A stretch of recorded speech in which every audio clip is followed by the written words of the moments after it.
Okay, this video is a quick tutorial on how to use CapCut to make quick short form content that has those captions at the bottom, the big rage that's happening here at the end of 2022. I've got some short form content already recorded here. It's a minute 9, and I'm going to drag it onto my timeline here. Now, you'll notice that on the timeline, I'm going to zoom into this using Control plus my scroll wheel, moving it up.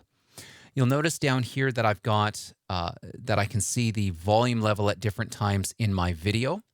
What I'm going to do is move the scrubber ahead, that's this big bar up here, to just the beginning of the video where I start to talk.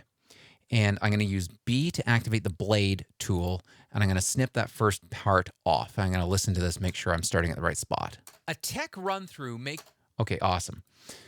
So I'm going to come up to the next gap, and I'm going to edit this gap out. I'm going to bring the scrubber over here, edit gap, inhale, click, done. Remove that snippet.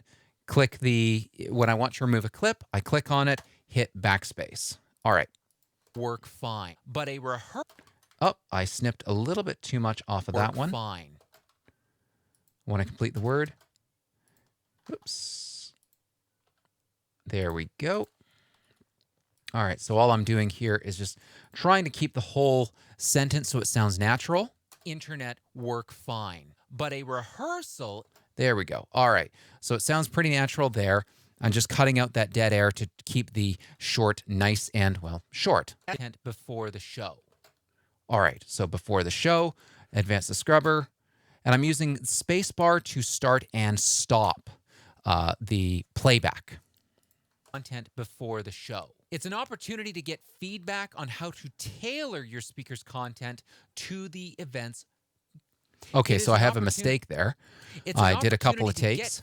So I'm going to snip out this whole segment because it's just full of mistakes. Before the show. It's an opportunity to provide your speaker with feedback on how to tailor their content to your audience. Nice. Okay. It's also a chance to schedule requests like live polls before the event. All right, and move the scrubber forward here. So when I was going silent there, I was just listening to see, was this a good take? Do I need to cut any parts of it? Do I have more than, say, a quarter second of silence that I need to snip out? Your virtual event producer, like Tractus Events, that's us. Cute. Should rehearse with all your speakers. But at a minimum, you will rehearse. There we go. Should rehearse with all your speakers. So we cut that out. All your speakers. Then I'm going to cut out this little breathy part. But at a minimum, you need run-throughs. That way, your speakers sound... That way... There we go. At a minimum, you need run-throughs. That way... You need run-throughs. That way, your speakers sound... And I'll back that up just a little bit. That way, you make...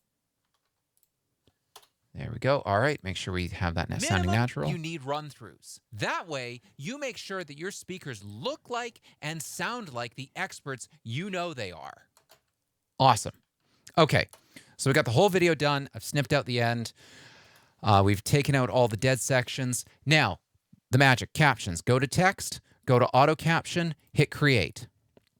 And you want to select all of these clips first. So I just click in the timeline, click and hit Control A. CapCut's going to go through. It's going to add automatic captions to all of our clips here. So I'm going to bring the scrubber kind of in the middle.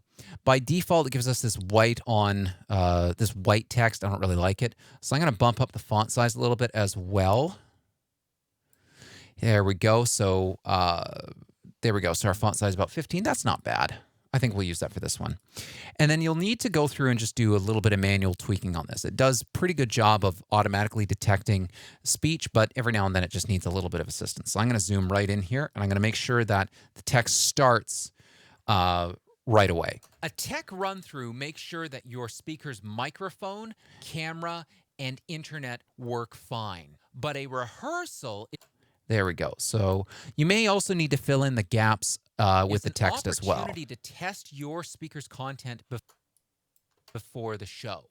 It's an opportunity to I'm going to back up that piece of text there. Provide your speaker with feedback on. It's an opportunity to provide your speaker. Every now and then I accidentally click these 3 dots. So if you ever run into a situation where suddenly the program goes full screen, there's 3 dots that show up in the middle of the toolbar here. Click on Restore. Provide your speaker with. It's an opportunity to provide your speaker with feedback. I'm going to edit this text and say, provide your speaker with feedback. You may need to manually tweak this, by the way, and just expand that. Provide your speaker with feedback on how to tailor their content to your audience. It's also a chance to set up any special requests like live polls before the event. And I forgot to snip out some dead air there. Great. That's why we run through it again. Your virtual event producer, like Track, it does not recognize Tractus events. That's annoying.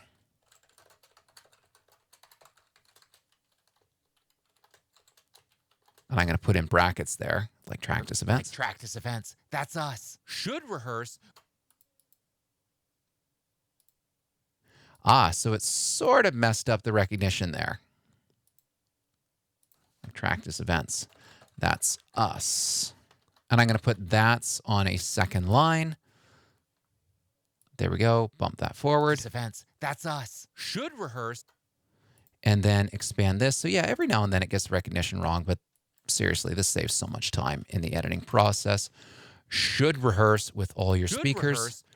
Oh, those are some wonderful stills, aren't they? With all your speakers. But at a minimum, you need run-throughs. That way, you make sure that your speakers look like and sound like the experts you know they are. Awesome. We're done. Hit export. I'm going to just put this on my desktop, 2022-11-08. Tech run-through. Export. This will export to an MP4 file, and you are now ready to upload that to YouTube or TikTok or do whatever you want with it. And that is how you edit a real quick short.